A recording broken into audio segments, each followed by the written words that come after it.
ہم میں سے بہت سے لوگوں کو یہ اعتراض ہوتا ہے کہ یہ جو پیروں فقیروں کے پاس جا کے لوگ دم کراتے ہیں، دینے والا اللہ ہے، کرنے والا اللہ ہے، لیکن ایک بات مجھے بتائیں،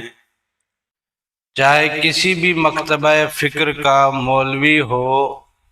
پیشمام ہو، خطیب ہو، کیا آپ کے پاس اڑوس پڑوس کے لوگ یا خواتین اپنے بچے لے کے نہیں آتی ہیں کہ مولوی صاحب اسے دم کر دے؟ یعنی جب آپ کے پاس کوئی دم کرنے آئے تو ٹھیک، کسی اور کے پاس اگر کوئی دم کرانے جائے تو غلط۔ اب بات کو ذرا سمجھیں، یہ دم کرانا کیوں لازمی ہوتا ہے اور یہ دم کیوں کرایا جاتا ہے؟ دم ہی کیوں؟ یعنی کرنے کے لیے آدمی بہت سے کام کر سکتا ہے۔ اب تعویذ دھاگوں پہ بہت سے فقیروں کو اعتراض ہوتا ہے کہ یہ کام نہیں کرنا چاہیے، کیونکہ اس میں اللہ تعالیٰ کے اسماء ہوتے ہیں، قرآن پاک کی آیات ہوتی ہیں، آپ جس کو دے رہے ہیں وہ اس کا ٹھیک سے ادب نہ کر سکے، وہ اسے اپنے پاس اچھے طریقے سے پاکائی میں، مکمل پاکیزگی کی حالت میں اسے اپنے پاس نہ رکھ پاتا ہو، تو ایسے میں اس کی بے ادبی ہوتی ہے، اور اس کی بے ادبی کی وجہ سے دینے والے کے اوپر بھی بوجھ پڑتا ہے اور جس نے لیا ہوا ہے اس کے اوپر بھی بوجھ پڑتا ہے۔ تو تعویذ دھاگوں کے حوالے سے تو بہت سے لوگوں کو اعتراض رہتا ہے، اور یہ اعتراض کافی حد تک مناسب بھی ہے، لیکن جہاں تک بات ہے نا دم کرنے کی، تو دم کرنے کا سب سے پہلے تو آپ اپنے ذہن کو کلیئر کیجئے کہ دم کرنا ایک اسلامی ثقافت نہیں ہے، بلکہ یہ ہندوؤں کے پاس، سکھوں کے پاس، عیسائیوں کے پاس، یہودیوں کے پاس، تمام دنیا کے تمام مذاہب میں دم کیا جاتا ہے۔ تو آخر ایسی کیا بات ہے کہ سبھی لوگ دم کرتے ہیں اور اس دم میں اثر بھی ہوتا ہے، فرق بھی پڑتا ہے؟ ہر بندے کے دم میں اثر چاہے نہ ہو، لیکن کچھ لوگ ایسے ہوتے ضرور ہیں جن کے دم میں وہ اثر ہوتا ہے اور اگلے کو شفا ملتی ہے۔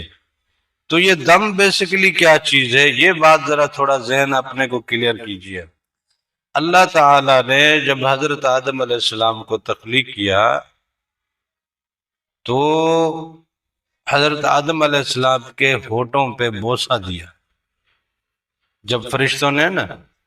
حضرت آدم علیہ السلام بنا لیا، پہلے تو اس کا مرحلہ بڑا لمبا رہا ہے،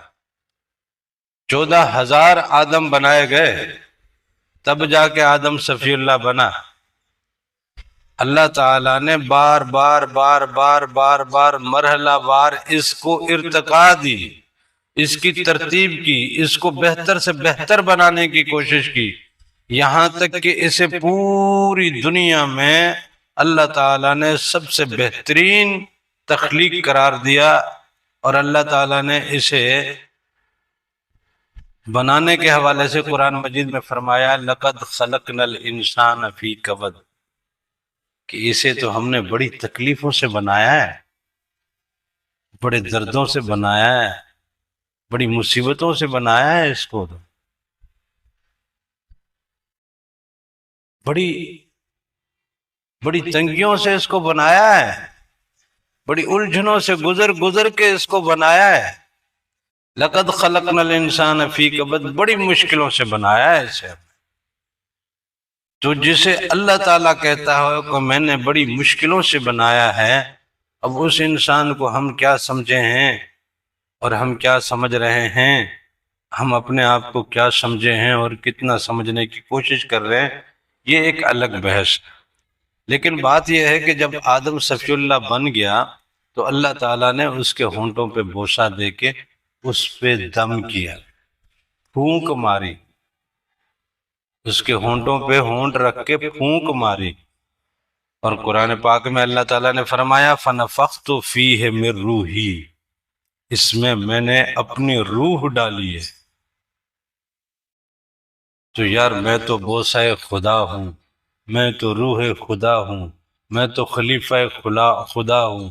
میں تخلیق خدا ہوں، میں شاہکار خدا ہوں، میں نائب ہوں خدا کا۔ I am the deputy of the lord. آپ کیا سمجھے ہو انسان کو؟ اب جب ڈپٹی آف دا لارڈ کسی پہ دم کرے گا تو وہ دم اثر کیوں نہیں کرے گا؟ یہ دم وہاں رب سے چلا ہے، رب دم کرے تو ٹھیک۔ حضور نبی کریم صلی اللہ علیہ وسلم کے پاس بھی لوگ آتے تھے، آپ صلی اللہ علیہ وسلم نے بھی دم کیا، صحابہ کرام کے پاس بھی لوگ آئے ہیں، انہوں نے بھی دم کیا، تابعین تبع تابعین اور اللہ کے ولیوں کے پاس سے ہوتا ہوا آج تک یہ سلسلہ چل رہا ہے، اور یہ دنیا کے تمام مذاہب میں دم کا سلسلہ چلتا ہے۔ اور یہ دم جو ہے یہ رب کا دم ہے، اس دم کو نسبت ہے اپنے مالک سے، اپنے خالق سے، اور اس نسبت کے حوالے سے آپ اپنے اندر وہ علم اتاریں یا وہ آیت اتاریں یا وہ اسم اتاریں، اور اس اسم کا رنگ اپنا کے اس کا نور لے کے آپ جب اس طرح سے دم کرنا چاہیں جس طرح سے اللہ تعالیٰ نے اپنے بندے پہ دم کیا تھا، اب آپ اس کے بندے پہ دم کرو، دم اثر کیسے نہیں کر رہا؟ دم اثر کرے گا، بالکل کرے گا، اور لازمی کرے گا۔ لہذا دم بڑا لازمی ہے، اور اس دم کی اصل میں یہ لوگ جانتے نہیں ہیں، یہ بات کوئی بتاتا نہیں ہے، اور کسی کو پتہ بھی نہیں ہے کہ یہ دم آیا کہاں سے اور یہ دم کیا کیوں جاتا ہے۔ اب ذکر بھی دم میں کیا جاتا ہے، نفس کو بیماریاں لگتی ہیں اس میں بھی دم لگتا ہے، پھر قلب کو بیماریاں لگتی ہیں تو اس کا دم پھر حضرت آدم علیہ السلام کے حضور مرشد پہنچا کے دم کرواتا ہے۔ روح کو اگر کوئی بیماری لگ جائے تو حضرت ابراہیم علیہ السلام سے دم ملتا ہے اس کو، اور یہ ذکر بھی دم کے ذریعے دم ملایا جاتا ہے۔ یہ روح وہاں حضرت ابراہیم علیہ السلام سے دم ملائے گی تو اپنا علاج پائے گی، قلب جو ہے وہ حضرت آدم علیہ السلام سے دم ملائے گا تو اپنا علاج پائے گا۔ اس طرح سری خفی ہے، اور لطیفہ اخفا جو ہے وہ آقا دو جہاں حضور نبی کریم صلی اللہ علیہ وسلم کے دم سے دم ملائے گا تو اخفا کو بھی افاقہ ہوگا، اس کو اگر کوئی مرض لگ گیا ہے تو وہ مرض بھی دور ہو جائے گا۔ اس طرح یہ سارا سلسلہ دم سے چلتا ہے، اور دم یہ اللہ سے ملا ہوا ہے، یہ اس رب کی نسبت سے ملا ہوا ہے۔ اس دم کو اتنا ہلکا بھی مت سمجھیے۔